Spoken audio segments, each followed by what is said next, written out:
Welcome to the Act Out Podcast. I'm your host, Adam Tomlin. Today's guest is Nick Ruchlewicz. He is a TBI survivor and also a mental health advocate. Let's roll the tape. Hey, Nicholas, how are you, man? I'm all right, Adam. How are you, sir? I am doing well, man. I really appreciate you coming on today. I was doing like a little bit of background research on you, and I believe you're on Instagram, NPR nerd, right? Yep. NPR. It's just my initials. I don't listen to NPR often. I like to talk a lot. I thought that you were the like National Public Radio, and I was like, oh my goodness, yes, absolutely. But I'll take donations, but no. well, can you kind of tell the audience a little bit of background about you? What do you currently do? Well, for my job, I give the gift of low expectations. I'm a project manager for a technology company, but I have my passion projects, which is why we were able to connect. Yeah. Is I do a lot of advocacy for trauma and mental health support. I'm a male traumatic brain injury survivor, and I do a lot of different presentations or different webinars or anything on, you know, the impact trauma can have, from anxiety, depression. And I speak a lot about, some of the issues men face with the, stigma that is attached to our emotions. Mhm. So, and you can see behind me, I'm a big gamer. I'm a big nerd. My nerd street cred's pretty high, but that's my big the nice thing about this platform is to be able to speak very clearly about my vulnerabilities and where we are, and where I am after everything. Do you mind kind of getting a little bit of like background into your to your injury? How old were you whenever Oh, happened? this being recorded on February and 23rd, so it was almost 10 years ago.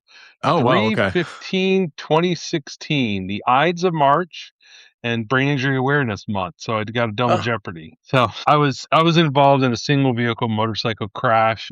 I separated my pelvic circle. I broke my sacroiliac. I crushed my left orbital. I had a massive concussion, right side brain bleed, subdermal hematoma. oh man. So just the fact that you're even here is saying a lot. Yeah, it was, the good thing is, doesn't really need to know what happened, doesn't really matter. My Yeah. body lied there for roughly about 4 hours. I just had a really rough separation and divorce a year before. So I was still in my mom's, and my dogs were acting up. Mom's like, where's Nicholas at? My brother didn't know.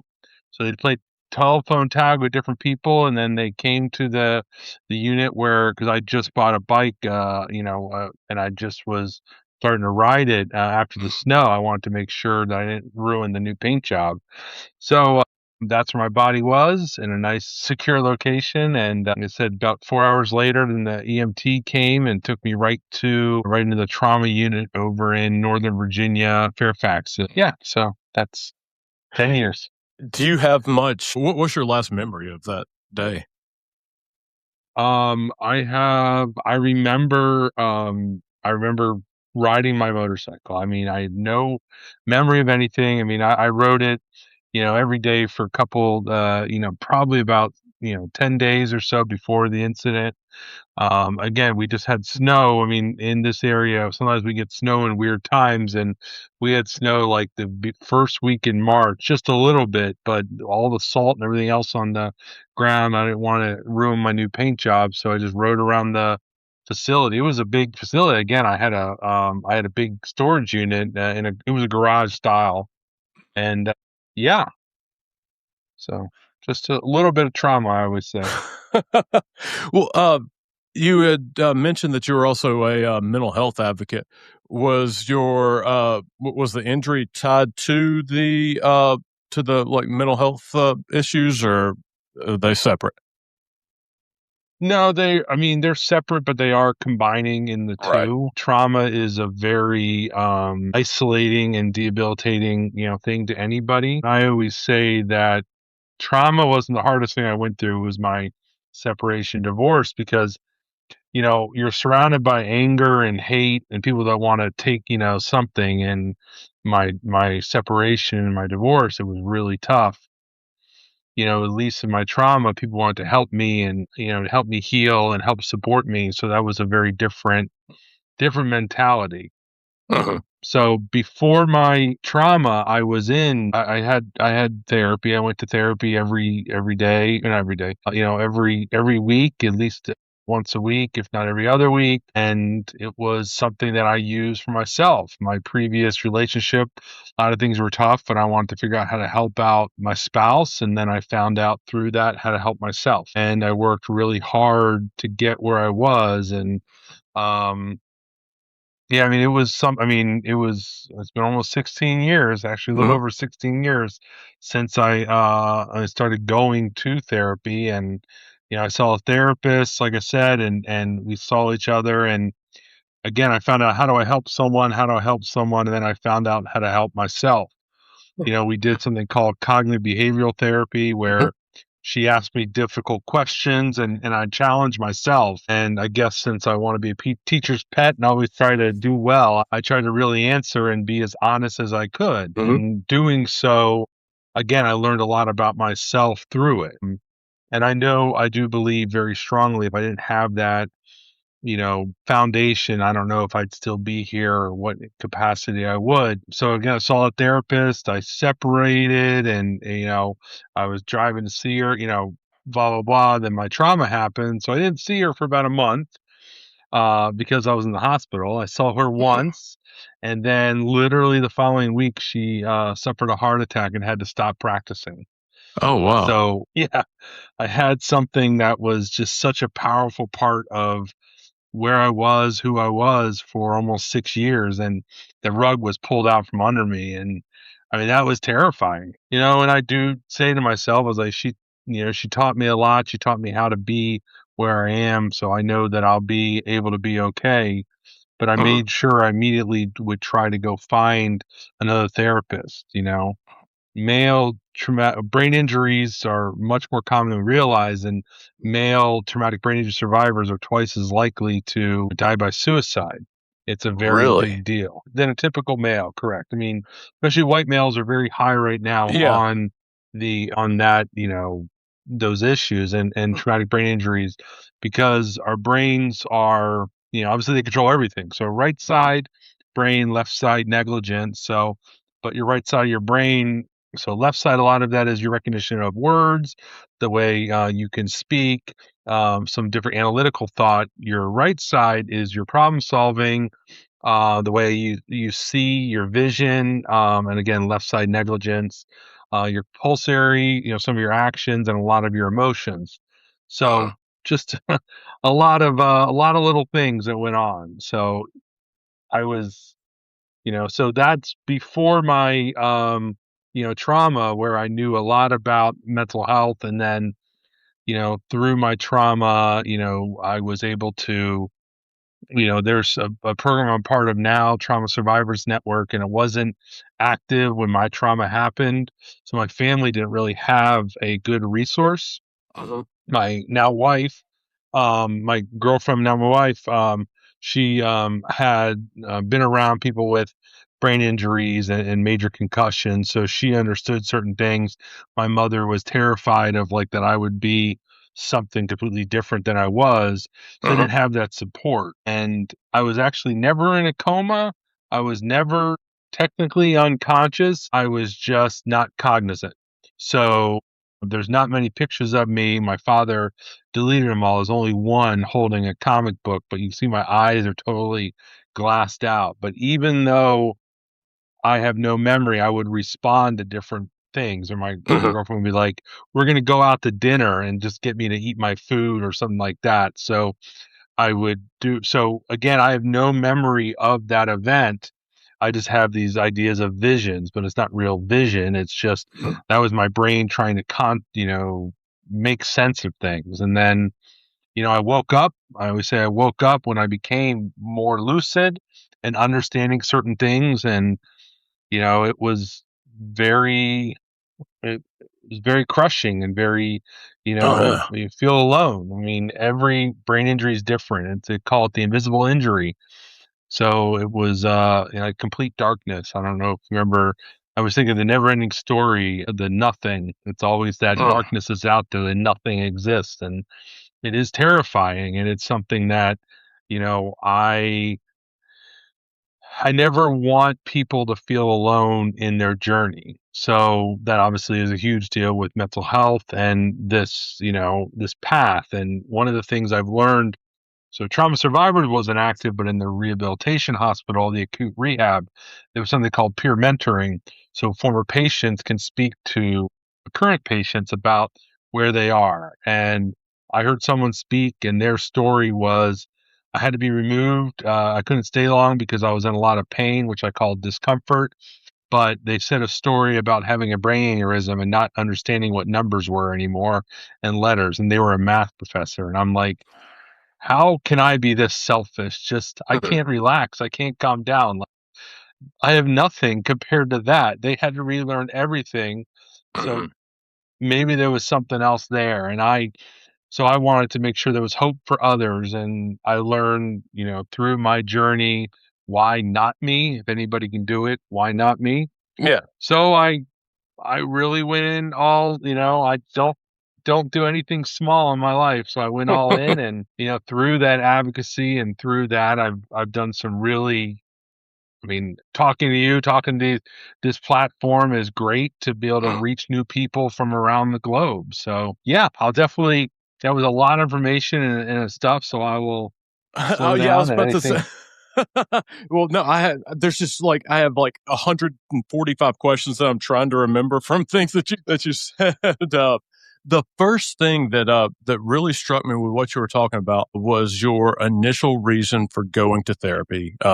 Pre injury, and the reason why it resonated with me is because it very much reminded me of me. And you had said that you went to try to basically find things out to or figure out how to help your spouse do things, right? Like it wasn't even for, you didn't go to therapy for you, it was for your spouse. And for me, I didn't go to therapy for myself at first.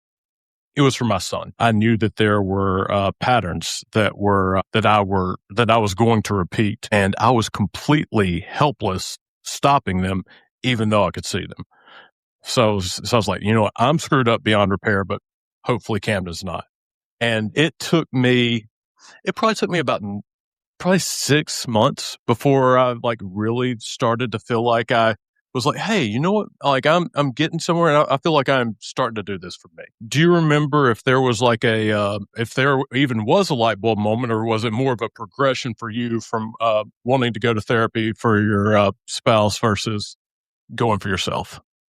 I think it morphed into going for myself, because I learned more about myself, asked myself those tough questions, and just trying to figure out how to go. And I'm a very literal person. Like, I'll find inspiration, different things, and I love dark music. But I remember some of the music I listened to, and it really helped open my eyes to some of the struggles I was in, and that allowed me to speak about it. I mean, I had my old dog, my champ. I would walk him and just basically talk to him about everything going on and where I was. And he was so critical for me to do it, and maybe realize when you speak out loud, I mean, there's something that's proven that when we hear ourselves speak a problem, our brain hears it, and we can start trying to troubleshoot and resolve it. That's why a lot of times if you talk in the car, a lot of times, if you notice, sometimes your best conversations will be in the car because you're focusing on the road, you're focusing on the environment. So it gives your brain the chance to unload and just, focus on there, but also kind of be a little vulnerable when you're speaking because you're not trying to put on this guarded look. Hmm. So, that was again, I found a lot of neat little ways to, better myself through, my experience, and that, yeah, that being alone or feeling not worthy or not valued, Hmm. um, was tough. And one of the things that can help show people that they're not alone is music, because some people write about things that are so, hard and they put it into lyrics. It's just like art. People in different ways Uh-huh.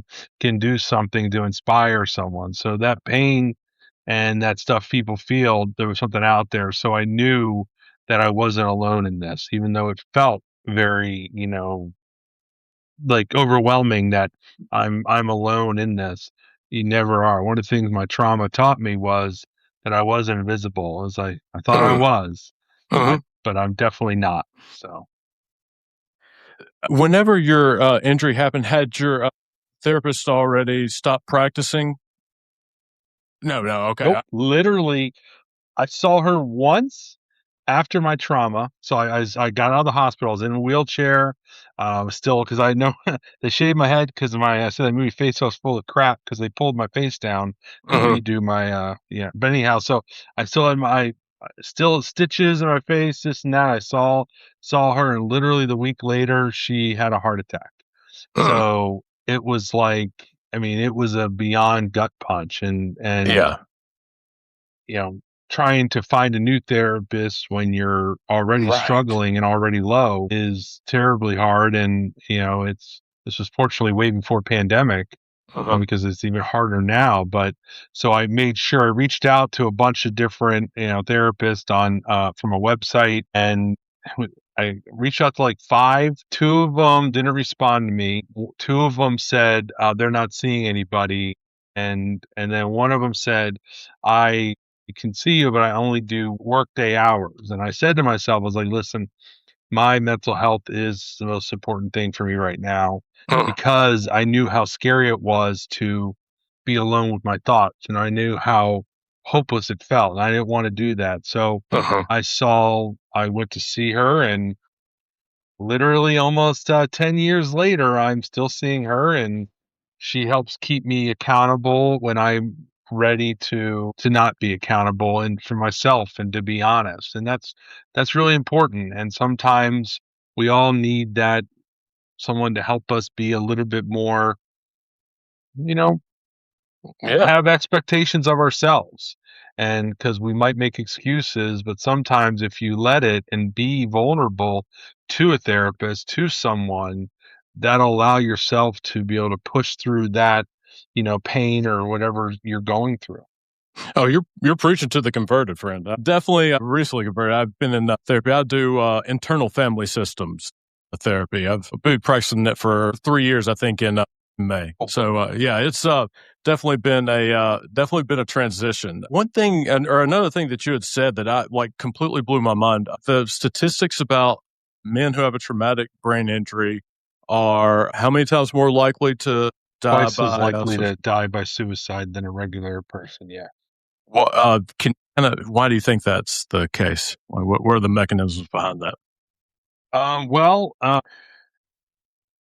our brains and our minds could be the scariest things we ever go through. Many people could say that. You say that you're like, my wife will say, are you being mean to my husband? Remind me, stop. And it's something that we're taught to do that, like men especially. And when you feel like you have no control over anything, when people have to help clean you, have to, help you get dressed, help you do your basic tasks, that's pretty humiliating. And that's just, this. And I fortunately, I was able to heal, and I was compelled through it. But being alone with our thoughts and being trapped, I would say I was never in a coma, but I have this 12 days of darkness that nothing existed, but it's there, and it's always there.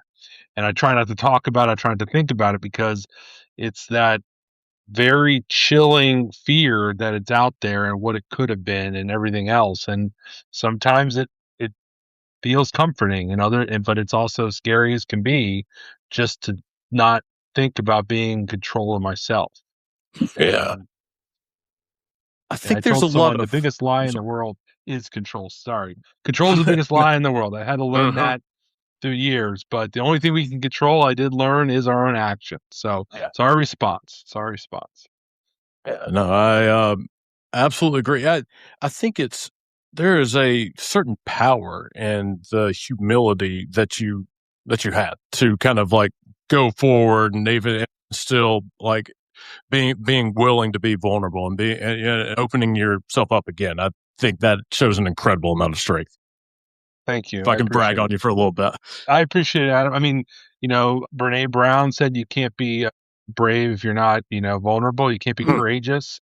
And, it might come up and thing, but I remember meeting the writer, of Batman, Tom King. I worked with patients and I do a lot of, again, I'll talk to anybody and I said about someone that, what would someone say? They like Batman. What would Batman say? And he picks up a comic book and he writes down, "It's okay to be scared. Everyone's scared. Now's a chance to be brave, Batman." And Tom King actually used to work with soldiers with PTSD.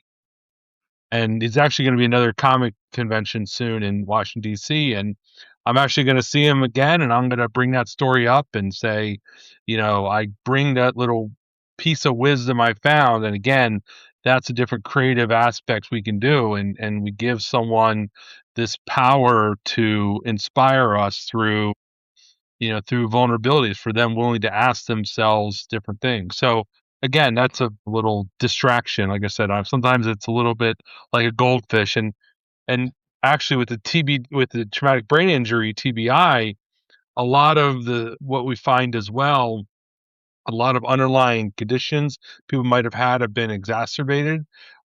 So I was very high function ADHD, neurodivergent, whatever you want to call it. But after my brain injury, my TBI, it became very extreme. Yeah, Where I I'm couldn't, sure.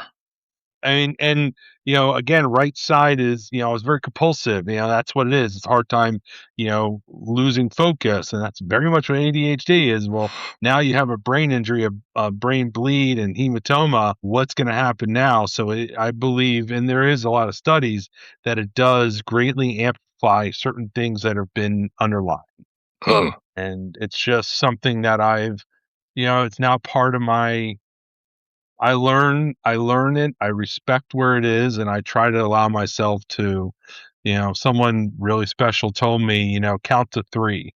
It's a brain injury awareness. Just count to three. Give your space to count to three. And the space between stimulus and response is where the power lies.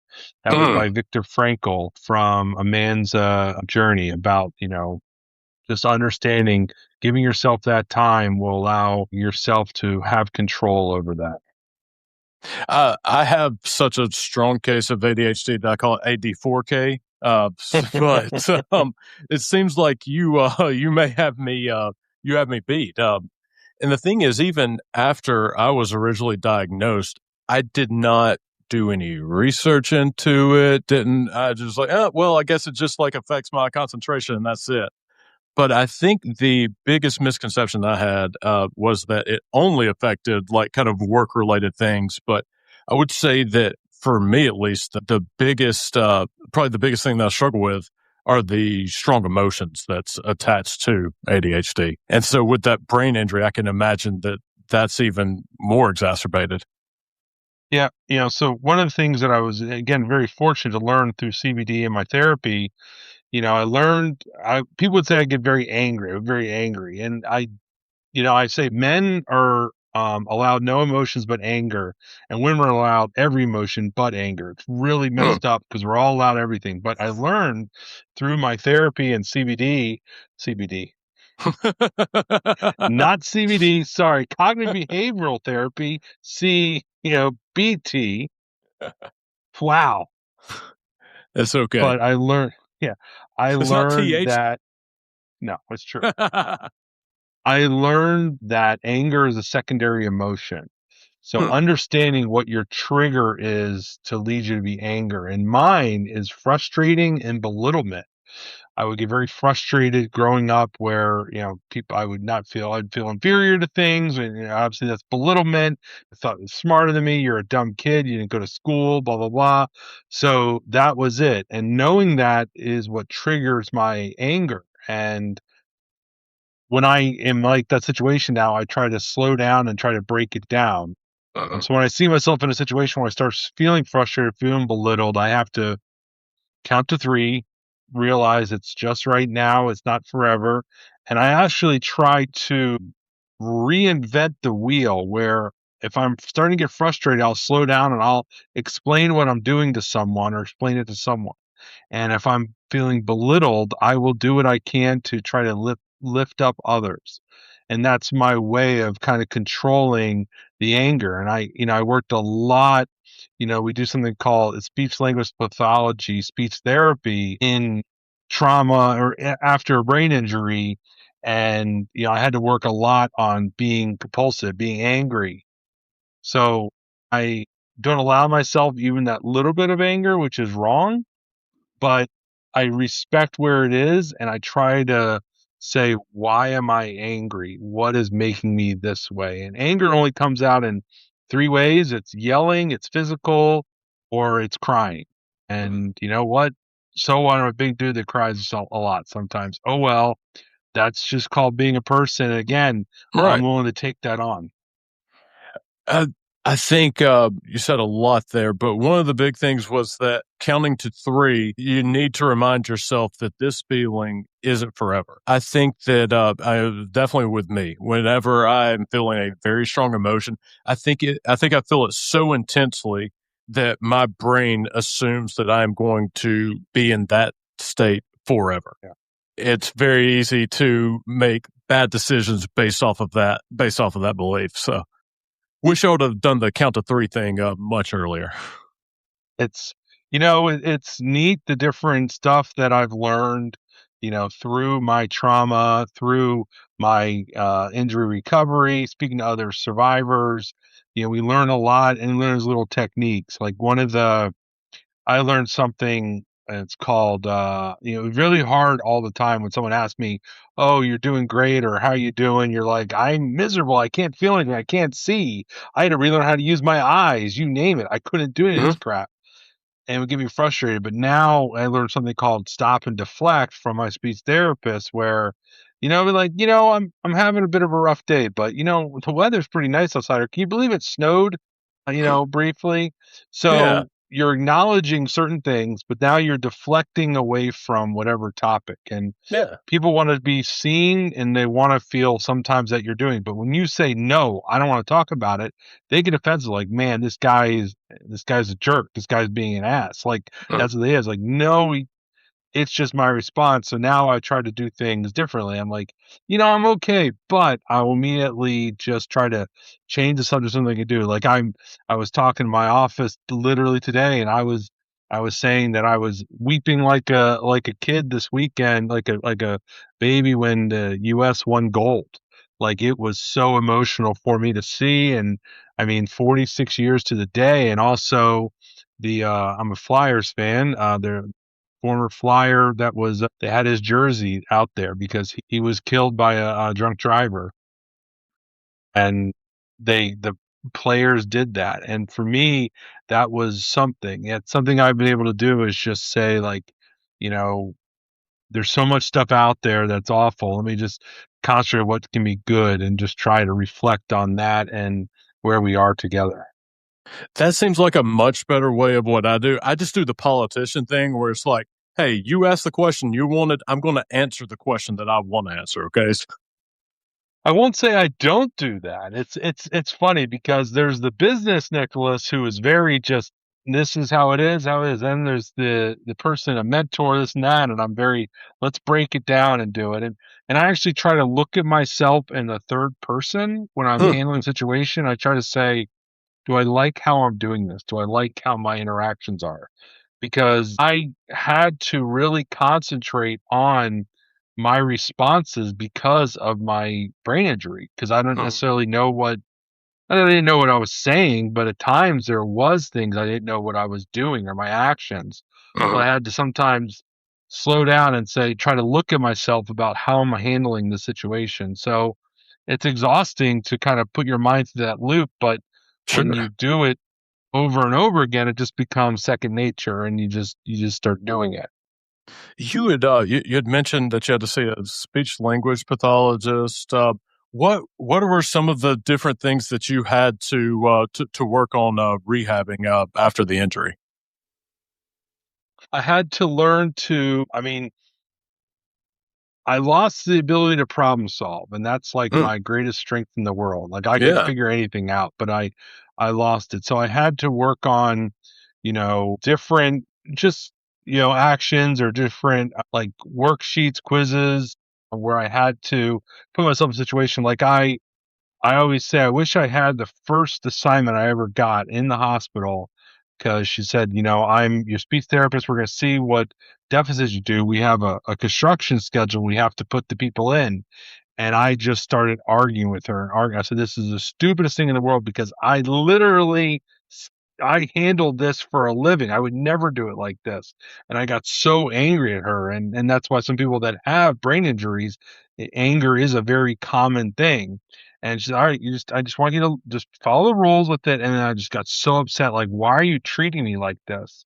I just, I can't walk. That's all it was. I couldn't focus on what was going on behind here. And I realized that maybe there was something more to it. So I did make sure I can't be compulsive. I can't just answer stuff. I had to slow down, try to recognize what I'm trying to grasp at. I worked on a lot of distraction therapy, trying to focus because again, right side, a lot of that's your cognition. You'll be able to start bringing yourself to the present instead of being, totally just, compulsory and going after something, just trying to say to myself, what am I trying to do? What am I just remind myself what my focus is? So again, a lot of that sounds like ADHD, and tendencies and stuff like that. So it's a lot greater when you have a brain injury and also to understand your emotions because when I start getting angry, what is my triggering thing? And like, do I realize I'm angry? Do I realize what I'm doing? That was the hardest thing in speech therapy. Do I realize how I'm acting in my actions? Because it gets compulsory. You start doing things again, anger, frustration, emotions, train of thoughts, everything, it would kind of get caught up. So pushing myself to slow down and also, it's nice because I was in an acute rehab facility. So I had occupational therapy too, and they handle a lot of brain injury as well. The specialty with it, so all the sides communicated about the actions we were doing to making sure that it was not only did I have to go to occupational therapy in the grocery store to learn how to like stand or pick things up, but also recognize what I'm trying to do, what I'm trying to work on, what am I trying to gather, not just get distracted. So again, it's basic. I want to say simple. Simple is not a fair word, but it's very, very humiliating when you have to slow down to make sure did I forget what's literally in front of me. Mhm. And it's something that it still terrifies me today, not having that ability to problem solve, not that ability to have control over my actions. You were earlier talking about some of the triggers for your anger, and like one of them, like feeling like frustrated or belittling. Like, of course, those are going to be exacerbated with a Yeah. situation like that. It seems like just a cocktail for just a terrible situation. Yep. Yep. I think we're starting to get somewhere or trying to figure out why there's that correlation between self harm and suicidal ideations and traumatic brain injury. Do you know if it's I don't know if there would be any statistics there, but like what about neurodivergent people with traumatic brain injuries? Is they're more likely to That I don't know. Like I said, I do believe that, and it is different studies have shown. And I'm not a medical doctor, and I can't give medical advice, but I have seen other presentations where after brain injury, a lot of the underlying events, personality quirks or different neurodivergencies, again, they are exacerbated. So when they're in that situation, who knows what they're going through and where it is. did it take you a while to like to feel like yourself again? Like after Almost the 10 years. I'm still trying to figure out where I am. Um, and that's, I mean, I say that to be dismissive. It's not, I healed very well. I healed very well. And I worked, I worked really hard to heal as well. And I'm still doing it every day because, the world's still spinning. So I'm still trying. And that's one of the things I think that is my greatest strength, that I didn't accept way things are. I say to people, I said in a webinar, and some people from my friends from Costa Rica and stuff from the band reached out to me and said, you said just do the next right thing. And that's what I tell myself. Just sometimes just do the next right thing, because the next step's a little easier from there. So I constantly just try to push the envelope, push myself to make things a little bit better before than I found them. And it's something that I do try hard to do, and I do try to remember to be kind and, compassionate and caring, because many people didn't want whatever situation happened to them. Doesn't matter what happened to them, it just did.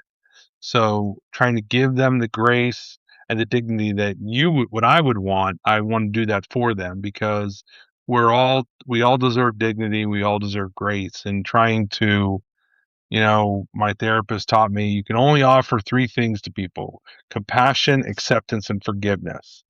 So I try to look at it. I always try to look like, are the three levels full? Like, I try to be very forgiving. I try to make sure I have a balanced approach to everything. And you know what? If someone, if I made a jerk, maybe I ran into a jerk that day. But what I say, if you ran into a jerk all day, maybe you're the jerk. And I would use different colored language, but yes, that's yeah. So if you run into all day, maybe you're the problem. And being humble enough, I don't know if I'm humble, but to understand that I make mistakes. And again, that's the hardest thing with many younger males, especially. I mean, I was 35 when my trauma happened, but many males can't make mistakes. Many males, especially in this horrible toxic environment, they look down on things like that. So when you start talking about feelings and stuff, I've been called a lot of different derogatory names, because I'm an emotional guy, and I was before my crash too, but it's still now.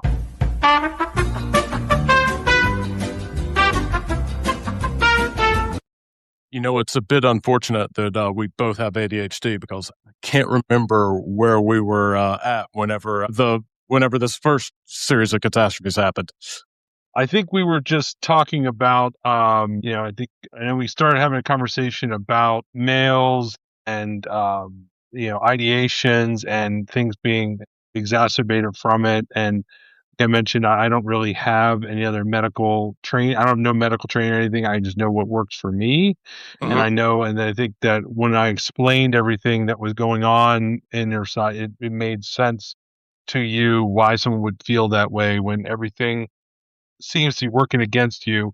And then we talked about anger as a secondary emotion, and being being belittled and everything else getting you angry. And of course that makes sense if you feel you're always angry, because you're relearning everything. So that, I think, kind of got us there. Yes. Yeah, that was an amazing little recap. I'm very impressed, man. Thank you. So one of the things that really interested me about your story was you using games as part of your recovery. Whenever we were talking about you saying that you felt like your greatest superpower, the problem solving, was gone for a little bit, and kind of working on it. I can imagine the games is something that you can use to strengthen that. Yeah, I mean, like I said, my nerd street cred's pretty high. I did a lot of role playing games, and but it was interesting. So I before my it kind of goes to my before my trauma, when I was going through this horrible separation and divorce, I needed to find out, like, I didn't want to be at home playing. I always joke, I'm a World of Warcraft survivor. I got my, 10-year chip. But I don't, I didn't want to be at home playing video games. I wanted to push myself to get out, get out. So I went out to see, to different game stores to play games. This is tabletop games, role playing games, board games, dice games, blah, blah, blah, just to push myself to not stay in.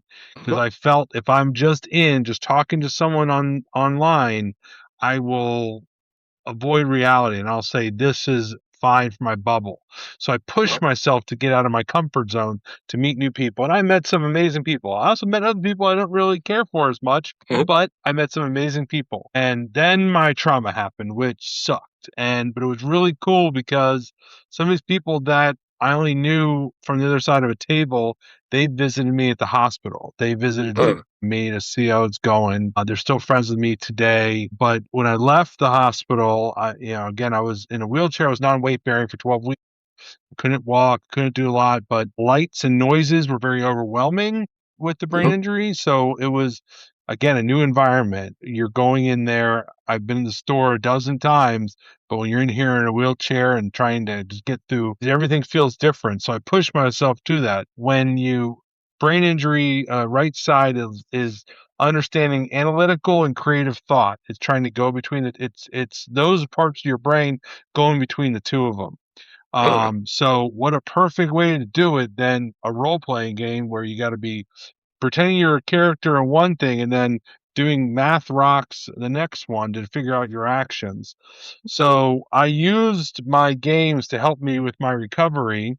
I also would I had left side negligence, so I only picked up pieces with my left side, left hand to kind of get. I had problems seeing. I mean, looking at smaller device and stuff because I had to relearn how to use my eyes in space and stuff like that. So, I pushed myself for that, and through the games, I was in a very welcome and inclusive environment. I mean, it's one of the things I volunteer with Paizo Organized Play from Pathfinder, but they have a very inclusive. They promote inclusivity, and it's really important because I know what it felt like as someone who didn't know what end was up.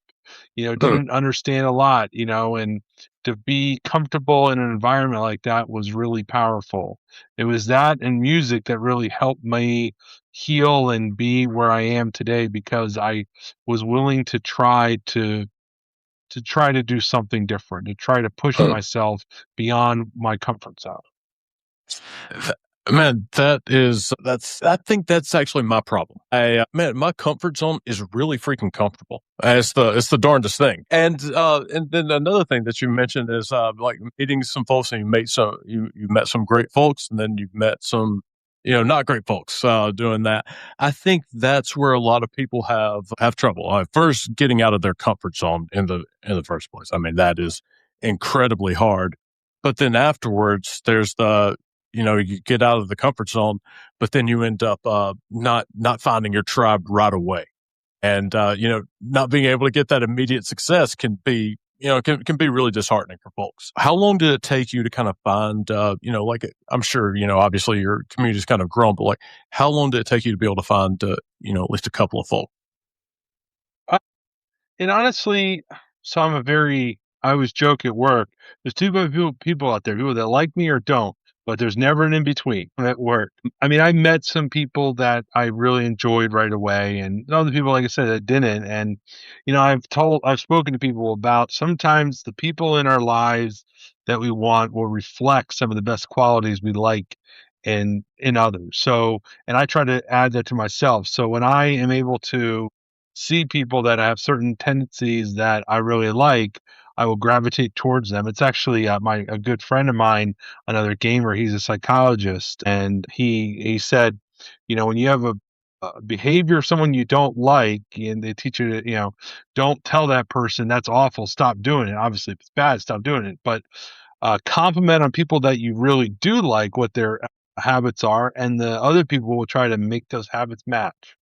And I was like, okay, yeah, it makes sense. I would tend to gravitate towards people and I'd be very excited towards certain people, their actions, their stuff. And then in turn, everybody wants to feel included. So they might change a little. And through this, organization, I was able to grow more and more and meet more people and more game stores. And I do a lot of cool stuff with the organization. And I mean, hell, I started this little Toys for Tots thing at a local store, and this past year we were in, what is it, 16, 17 stores across the country, all Oh, playing the dang. same game at the same time to generate toys.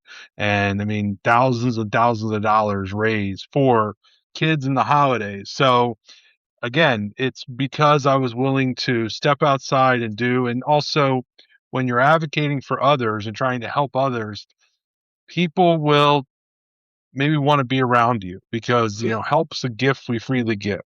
So understanding that when you're helping others be creative and be comfortable, you're showing them that they're safe. And when people are safe, they can be their better selves.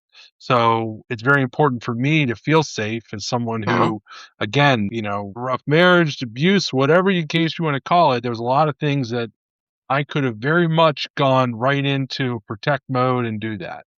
Yeah. But I pushed myself to say, why not? Because I didn't want to be that nervous, scared adult male that didn't want to leave his house because of my brain injury.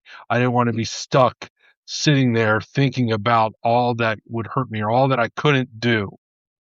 So there's a handful of stuff I couldn't do, sure. And if I started listing now the stuff that I have problems with, it would becomes greater and greater.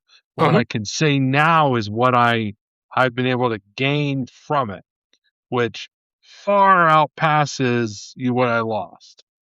Things still feel differently in my Uh-huh. sides. I still sometimes get a little anxious, but I went to Congress 4 years ago. I interviewed. I'm friends with a band, a major Italian band, and I've traveled to Europe to see them. I met friends from around the globe because I was willing to take this mantle and challenge myself to do it. You're right. People want to be comfortable and they should always be safe, but finding other interests where is important. I mean, especially in this horrible divide we have right now in this country. But that's the nice thing about like going to a concert. There's a lot of people there that are Uh-huh. going there for the same thing. So when you go to a game store, people are there for the same thing. Uh-huh. So trying to come together on those joys will be good. Again, I never drank. I never did. And I'm not opposed to people that do it as long as you're safe. Uh-huh. But that wasn't my hangout. And when I do games, it's my poker night. It's my going to the bar with my friends. It's me playing games at a table with other people. It's just that's how I was able to do it. And through this organization, I've been able to talk to tons of people from around the globe and see them and play games with them and help advocate for others because there is a very large there's a they call them gamers. There's a large community of gamers, tabletop gamers that are LGBTQ, and I learned a lot from them. They taught me how to be a better person, but it was through mentoring and others, that I can just treat everybody as a person, and just it's amazing what happens when you do that because it makes everything a lot easier when you just treat them like a person. Isn't that amazing? I just treat somebody like a human being and good things Yep. happen. Yep. It's one thing that you said that I kind of struck me is like the best way of converting someone from one political side to another, so to speak, is to humanize a member of the of that other side, because humans are very much the in group out group thing. And if you can show somebody that not everybody in an out group is this horrible, awful person, it can kind of soften it can kind of soften opinion sometimes. Yeah, it's important, especially now. Like I said, we're going through, and I try to do everything I can to help others because I want them to feel seen. And I've said this before on other podcasts. And so listen, I'm a straight white male, guys. I will keep on fighting, and I will do it. If I Mhm. can do it, I will do it, and that's why. I go out. I have business cards that I made that have a little bit of my link tree and other stuff. And I talked to my United States senator, and he emailed me and thanked me for my work I'm doing. And I'm talking to my House delegate in the Virginia House delegate, trying to work with her on potentially working on a bill to help with some mental health barriers. So Oh, I'm doing it because I'm like, screw it. I want to make it better. I want to build a better yeah. boat, and I'll do it by saying, why not me? I might as well. Mm. Why not me? If I don't like something, I better do something to change it to make it a little bit better. What are some of the barriers that you see to access to mental health care? I mean, that's a huge one. So, I mean, insurance is the number one because it's Yeah. very expensive. Hmm. And every time this is where I'll have to, every time there's a trauma in a major thing in our country, people say, some sides especially say, oh, it's a mental health issue. Well, how are you going to fix it? Because you put too much stigma on it. There's Hmm. also in Virginia, and I don't know the rule exactly, but in Virginia, like when you go to therapy, your therapist has to tell the insurance how long do they think you'll need to be in therapy, how many sessions. Well, Hmm. how long are you going to breathe in this world? Then maybe things are going to change. That is total crap. I mean, you're Hmm. growing, you're trying to do it, but they put those things in there and they put the financial barriers and everything else there. I mean, I have good, I mean, when my trauma happened, I had the best insurance. I don't have good insurance right now, but I still go to therapy because when I tried to cut back on it, I started getting fearful of what I was, where I was going, where my brain was going towards. So I made sure it was important. So I now use, that's how I first reached out to my state house delegate before I moved, about the 1 year I spent, my year in my trauma, I spent roughly $16,000, $15,000. I mean, my hospital spent 875,000. My insurance did. But, um, but then the year after, 2019, when my company went to a cheaper insurance, I spent 27,000 because of mental health care. Oh, you know what? It's not covered. And here's what someone says, oh, well, we have therapists. And I said, you're exactly right. You're a therapist. Let me send a different babysitter to your house. Yeah, I got a Right. different dog sitter. Oh, it's okay. And that immediately gets them to shut up because, especially when you had someone, I had this terrible, rough situation I have, and I lost my therapist for 6 years. I lost her because of illness, and I didn't know what I was going to do. And then now you're telling me that after my brain injury, my trauma, and everything else, that I should just go to someone else because my insurance feels that that's better for them. Screw that. I'm not doing that. And I will tell them to their face. And I have on recording told them how horrible they are for doing that. Hmm. So, me going to my goal is going to the Capitol. I want us to be able to have access that I believe personally that all insurance should honor other, therapists, and it shouldn't just be this closed network thing. Sure, a higher deductible for it, but it should be counting towards something. It shouldn't just Hmm. be oh well no, I'm gonna do this. It's wrong. It's wrong on a moral level. When people don't go, they do stupid things, either hurt themselves or hurt others. And when we can just clear the path ahead of us to allow us to have those mistakes in a safe place, be able to talk to people in a like-minded where that could help you work on those problems. Because the problem is with there's a lot of problems I can go on this tempo with social media, but long ago when you used to have a something you thought of or did, a lot of times you talk to a doctor, you would talk to someone about something you're thinking. Now you just go online. I promise there's millions of people out there that think the same Hmm. thing, but it doesn't mean they're right. That just means they're people, and they could be, providing wrong information that gets this closed-minded view of the world. And that's why I took the handle. My therapist said, "What gifts did you get from your trauma? What gifts did you do?" And I gained a lot from it. I have people in my life I could never imagine, not going. Some therapists that came in my life and I would not want to be here now. I mean, I proposed on my right after my 36th birthday, 30th birthday. It was amazing. And many of my hospital therapists were there and they were also at my wedding. So these people that are now in my life because of my trauma, I would never take away. That's why I say I have a gift of perspective. I see things very differently, and I'm allowing myself to see all the bad because when you see the bad, there's also good through it. Hmm. So trying to focus on that better things. I would say there's worse crap in the world. a lot of things are going awful right now, so I can only control certain things, and my perspective is a way I can control my reactions, is just looking at that gift in front of me. Now, you may have said that problem solving was your superpower, but I'm actually going to push back on that a little bit because Okay. what I am amazed at with your story is how you were able to use kind of like to setbacks or hurdles, problems for you become these big motivations to make bigger changes. I think that is a superpower in and of itself, man. Thanks, dude. I mean, so through my advocacy and through talking, so March is Brain Injury Awareness Month, and I reached out. You know, Amelia Clark from Game of Thrones? Yeah, yeah. She had multiple brain surgeries. She had brain aneurysms, and in the first season of it, she's had quite a bit of brain surgeries. But she actually started a foundation, her and her with her mother, SaneU.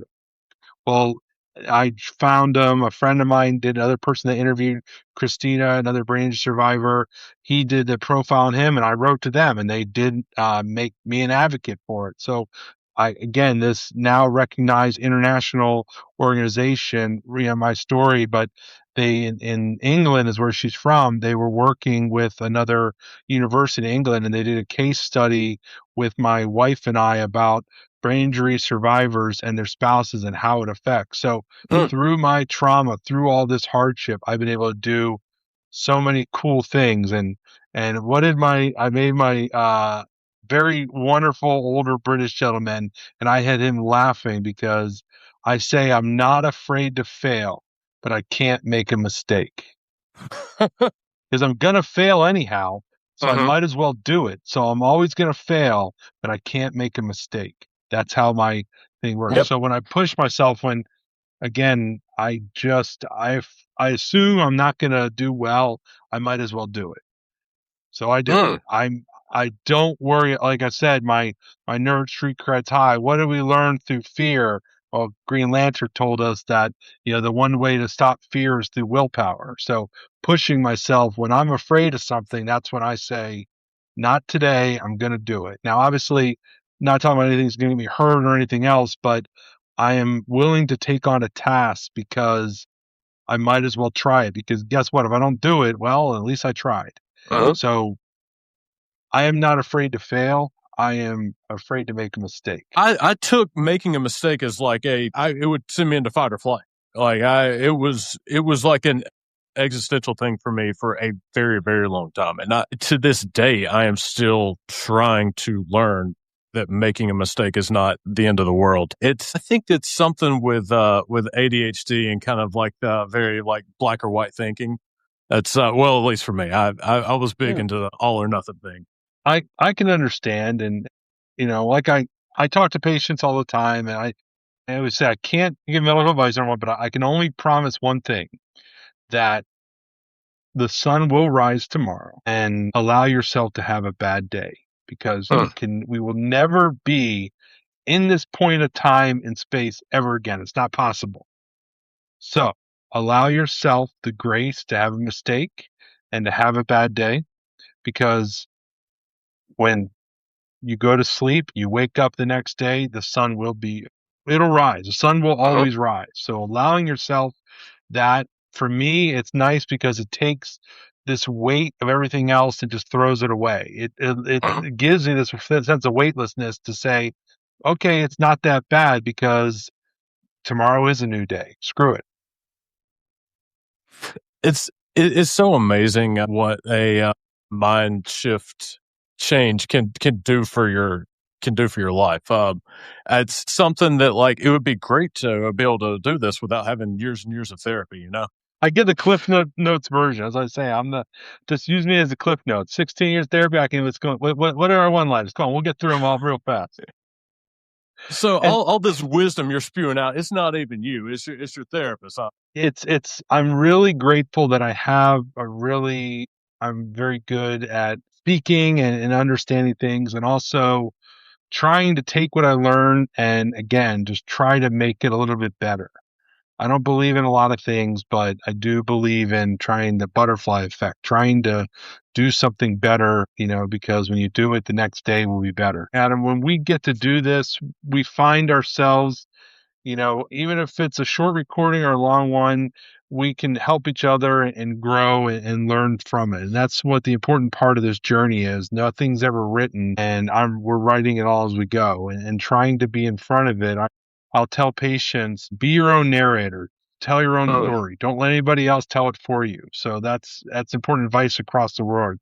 Be your own narrator through whatever journey you're going, because that's, in the end of the day, you are the one that can, when you stand in front of it, you can help direct all the what people feel. That is really good advice. I'm going to steal that and take it as my own. But I think that there is such a power in being able to reclaim that kind of that author of my own story. Why do you think it's so easy for folks to kind of lose that, uh, or not even have that sense in the first place? Because we are taught to, any mistake is awful, and we are trying to prevent ourselves from, being that, I mean, our bodies, we try to protect ourselves no matter what, in danger or anything else. We feel a threat, we're going to do it. So anything, criticism is very effective. But I mean, I've been criticized a lot in my life, and not saying it doesn't affect me, because I'll still think of things that happened to me 25 years ago, and immediately, just middle of the night, like, why the hell did I think that? Like, doesn't matter at all. That's what our brain does. But what I try to do is I try to use a better voice in it. I don't do a great job at it. I can give great advice, hard for me to follow it, but I try to remember certain things that I can control. And I also laugh at it a lot, because when you laugh at something, you take things have less power over you, and you make it laugh. It's actually, I don't know the term, but there is psychological studies that if you get someone to, like, laugh a little bit, they will be able to hear bad news. Bad as it is, they'll be able to hear Right. worse news if they laughed a little bit. So I will say, like, a little Really? quip or a joke, and then I will tell them something that's wrong at work, like a client, like, "Oh yeah, but," and then I'll finish it off with a good, "Here's my resolution." So they call it the sandwich technique. You have a little bit of the top bread, which is just a little joke, get them in. Meat of the issue, which sucks, but now here's your resolution for it. So I do the same thing all the time, just in my work, and just, again, trying to learn more about the human condition as I'm going. What can I do to make it a little better, and just try to just go, go, go. Yeah, I think one of the biggest impacts therapy has had on me is that inner critic that everyone has. I think that for a prior to therapy, that inner critic I assumed was the author of my story. And it was only with therapy that I'm not going to say that I don't hear that voice. I mean, that still have a very strong inner critic, but it doesn't feel like me anymore. That's just a part of me. And I think that has been one of the biggest, biggest benefits biggest benefits of going to therapy. Sometimes words are hard, Yeah, I understand that. Words can be very hard. I get it. but yeah. So what would you say to, to someone who is struggling to find a therapist, or to even not only say that, someone that is struggling to get out the door, that is kind of in their comfort zone? What's one thing that they can do to kind of make it easier to take that next step? Um, talk, if you have a pet, talk to your pet, because they're the best therapist, because they don't say anything. See how you feel. There's, you can do a journaling, write it down, read it out loud, see how you feel after you start speaking about your problems. And, you know, therapy is not, therapy is not about just a bitch fest to do this. It's also allowing yourself to see, what mistakes did I do, and how do I feel? How did I handle myself in a situation? So for me, it's trying to problem solve whatever's out there. I want to help someone. I help someone. Then I realized how to help myself through that, helping someone. And it's hearing ourselves talk. I mean, like I said, I could be the kindest person, someone next to me, but I will talk nasty myself all the time. But that's the important thing about when you speak out loud, you write it down or anything, but it allows you to, it has less grip over us. It's just how the mind works. That's one thing to control anxiety is write it down because you know where it is. Your brain will know, nope, I wrote that down somewhere. It is right there. It helps take it away. Doesn't mean it solves it, but it helps take it away. I mean, I learned a lot of analogies along the way. One of the things my therapist told me is, depression is being in the tall grass and a lion charging at you. Anxiety is being in the tall grass knowing there's a lion out there. That's it's like, okay, I can see that. And Yeah, that's it's that lion that's a charging. really good distinction. I'd love to take that lion on, but when I know it's out there, like, oh gosh. And, I would say, fearing the past, a lot of that's depression. Fearing the future is the anxiety. And trying to stay in the present is the most important. That's where the joy is. And I don't do a good job myself, but I don't really worry about the past as much. I fear the future. So I try to navigate it and just go through it all like the Kool-Aid man. Just, oh yeah, and just bust it down the walls where I can and just try to, yeah, my way through and Hmm. fake it till I make it where I can. When you fake that smile, when you just force yourself to laugh, you will feel better. It's when we smile, like I just someone, no matter how hard it is out there and how bad it is, there's always someone that wants to help you. And sometimes that's really important no matter how low we can get. There's people out there that want to help. And you know what? When I was in a wheelchair, people didn't want to open the door for me and crap like that. And I would get frustrated. But there was so many people that, made sure I was okay. And that made it so if I focus on that person that didn't open that door all day, I would be the one, I met a jerk all day. But if I focused on everybody I was the one creating that a self-fulfilling prophecy of everything. Because if I'm just talking about the person that sucked earlier in the day all the time, people don't want to be around me. They're like, wow, all you do is just try to let it go. Just let it go and just try to focus on what you can control is your next step, your next action. Where could folks find you if they want to find out more about Nicholas Rushkowitz? Ruchlewicz. Oh man, I was Ruchlewicz. way off. It's all Ruchlewicz. good. Okay. All good. I would say, just listen to NPR, but that's Nicholas Peter Ruchlewicz is where the initials came from. I was at a job site once. Someone was like, "Who's a fan of National Public Radio?" I was like, "Well, it's actually my initials," but I never thought of it like that, so it became that as my. But I have a simple little link tree, gifts of perspective. Link tree gift of perspective. I have email gifts of perspective at Gmail.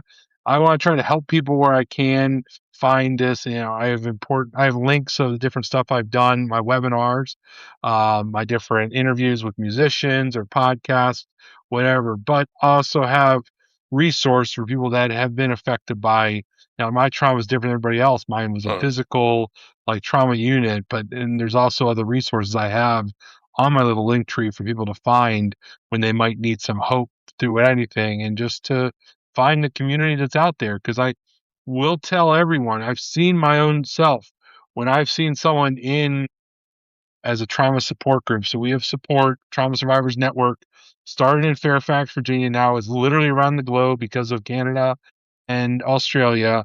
And there's like 240 trauma centers across the globe that we're in. And when, I speak to patients as a volunteer with the organization and the hospital, but it's also a safe place for people to talk to us. And I've seen people's growth when they first come in being terrified of, I mean, that they're here.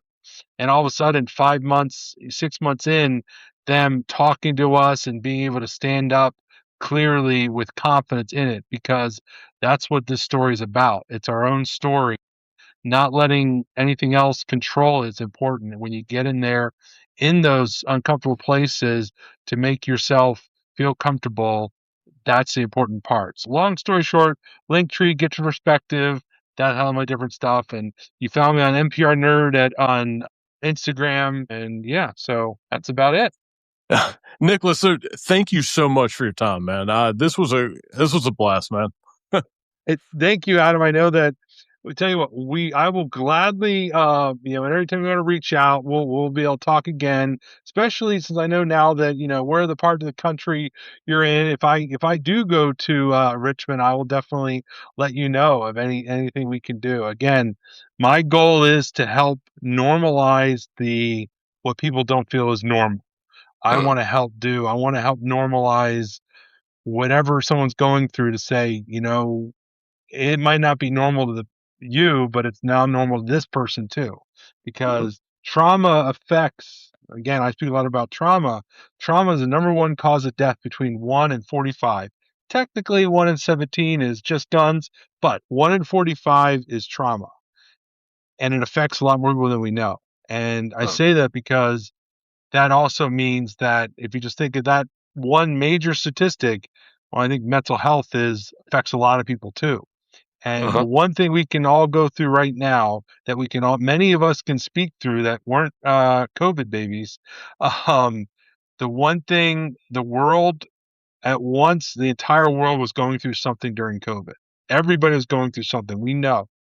So now that allows us to have a little bit of empathy for each other to maybe figure out what struggles are they going through and understand that sometimes people are just trying to do their best with whatever they got.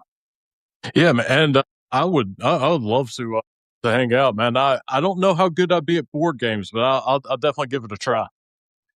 All good, Adam. I appreciate it. I mean, again, like I said, this has been a neat community when I've started this podcast, and you guys helped create a really neat environment because you never know where this might inspire someone. Again, that's the goal. I always say if I helped one person, I guess it was worth it. And I know I've helped a lot of people, and that's why I keep pushing myself to help more because it helps me be valid. Again, I'm almost 10 years to the day. I'm almost 10 years in 1 month of my trauma. I shouldn't be here. I should be gone. But look what I've been able to do from that. I've lived more than my 10 years and many people have done in multiple lifetimes. And I'm going to keep pushing forward.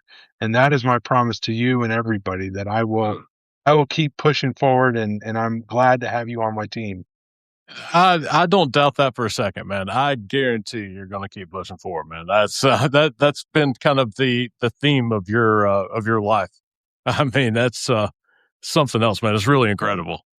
Thank you. I appreciate it, Yeah, man. Thank you for everything again. And that's a cool thing. Like if we were near each other, we could be friends, like hang out. Like yeah. that's a nice thing because again, we're able to take this topic that doesn't feel comfortable and have fun with it and also show others that hey, you're a safe place and people know that it's a safe place.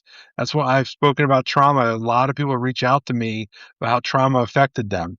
And it's because I was willing to take on that, yeah, this sucked. Look what I went through and people will tell us, "Oh my gosh, I went through something similar or something different." And we all might say different stories about what led us here, but recovery, rehabilitation, mental health, it's all very similar healing, and the journey is still the journey we're going through. Nicholas, thank you so much for acting out with me. I appreciate. Thank you very much, Adam. I appreciate it.